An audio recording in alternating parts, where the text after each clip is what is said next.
For Creamer Media's Polity, I'm Thabi Madiba, researcher and analyst. Professor Raymond Suttner joins me to discuss Cyril Ramaphosa's presidency, taking sides. Welcome, Professor. Thank you. Happy New Year to you and to Creamer Media. Thank you. In your article, you pose a question: how do we relate to Ramaphosa's election as the ANC president and potential leadership of the country? Do you have an answer for this question?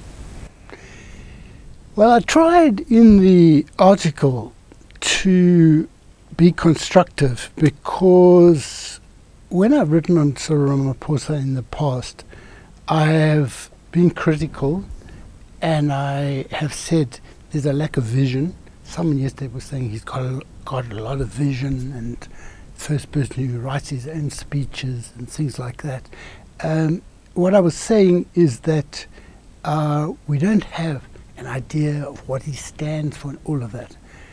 What I try to do in this article is to argue that the most important thing at this moment is for us to get rid of Zuma, get rid of the lawlessness, the violence, the crime, the hyper-patriarchy, all of these things. Get rid of them, and by supporting Ramaphosa must understand that the way in which people are supporting him is not unconditional. We are supporting him as the person who will try to set the country back on a path that is rebuilding of the democracy, for which many of us cherished great hopes 24 years ago. Now, in other words, what I'm saying really is not what Cyril Ramaphosa has said, but I'm breathing a meaning into what he has said, which may go beyond what he said. He said, for example, he wants to end corruption, all of these sorts of things. But I'm tying this to a range of things which I believe will enhance the quality of democracy in South Africa. For example, it shouldn't really be a top-down process alone. The way we relate as leaders, or the way leaders relate to us, should be inclusive, and they shouldn't only relate to people in the cities. They should be listening, meeting with people in a number of parts of South Africa. So I've argued then that what we expect from Cyril Ramaphosa is a clean-up. However, we know that he faces an obstacle in the sense that he is president of the ANC, not state president. Now, immediately on Cyril Ramaphosa's election, the CEO of Nedbank sent him an open letter saying, you know, we'd like you to do this, we'd like you to do that, we'd like you to do this. But he's not state president, so he couldn't do any of those things. So if Cyril Ramaphosa wants to become state president, my view is he will more likely achieve that goal if Democrats in the country support him, not just his inner circle, not just the ANC, but a number of concerned citizens. So what I was saying is that someone like myself, who was not involved in campaigning or supporting Cyril Ramaphosa, have in this situation come to the conclusion that we must back Ramaphosa as a force to clean up South Africa and restore it to a democratic course. So it's not unconditional. He must understand he's got this power, this powerful wind blowing in his direction, but is not a blank check. You write that Ramaphosa's election is a new fact in our political life. What do you mean about this? Well, you know, it is not an absolute change. It's a qualified change in that you have a new person delivering the ANC's January the 8th statement, leading the ANC, but you still have state president being Jacob Zuma, who doesn't appear to be ready to go. But we have a new phenomenon. You have a situation where many of the people who've backed Zuma are starting to ask themselves not ethical questions, but practical questions about their own, what benefits them. Will it benefit them to back Ramaphosa now? Is the future with Ramaphosa, or is it with some version of Zuma? So there is a new phenomenon, and that new phenomenon is an incomplete set of facts, in that we haven't seen a complete change.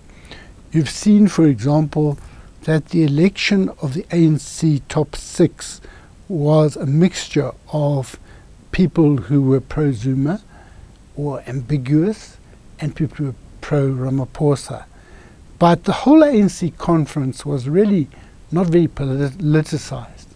So that what we need to do as citizens is recover our agency, recover our capacity as civic actors to contribute to the direction that Cyril Ramaphosa takes, to strengthen that which is transformative and democratic, and try and modify that which would limit the change. For example, I would not support what is called a dignified exit for Jacob Zuma. If Jacob Zuma is facing charges and is found guilty, he must go to jail like everyone else.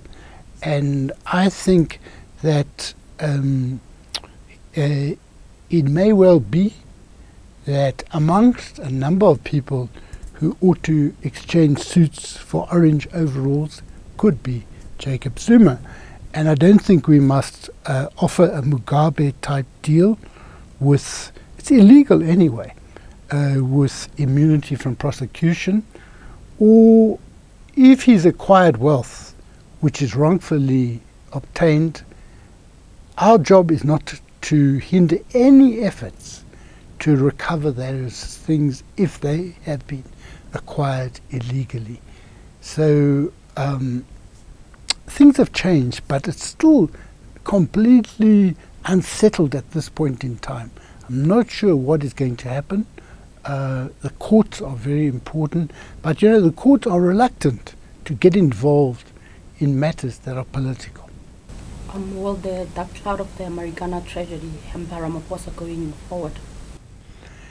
Well, you know, a lot of people are angry with Ramaphosa over Marikana, and I think it's a test whether he can summon the humility and the will to go to the families of the deceased and other injured people from the Marikana massacre and try to help them to find closure. That is the best that he can do. I don't know to what extent Cyril Ramaphosa, I'm not in a position to pronounce on whether he's guilty of any offence, but I think Cyril Ramaphosa must be aware that Marikana is a problem, and when there's a problem, you should you should have the humility and the consideration to help families to find closure. And lastly, is Ramaphosa's election a success for the future of our country? I don't know. Wait and see. You know, wait and see. It may be a damp squib. Maybe a damp squib. Maybe it's going to. You know, he's done nothing yet. I mean, he's not president of the country yet. All he can do is make speeches at the moment. But if he becomes president of the country, we will see. What I said before I wrote this article is that he was involved in the Zuma era. So he's got to shake that off and show that he has learnt from it and find a way of rebuilding. Whether he will do that, I don't know. Thank you, Professor. Thank you. That was Professor Raymond Suttner speaking to Prima Media's Polity about Cyril Ramaphosa's presidency taking sides.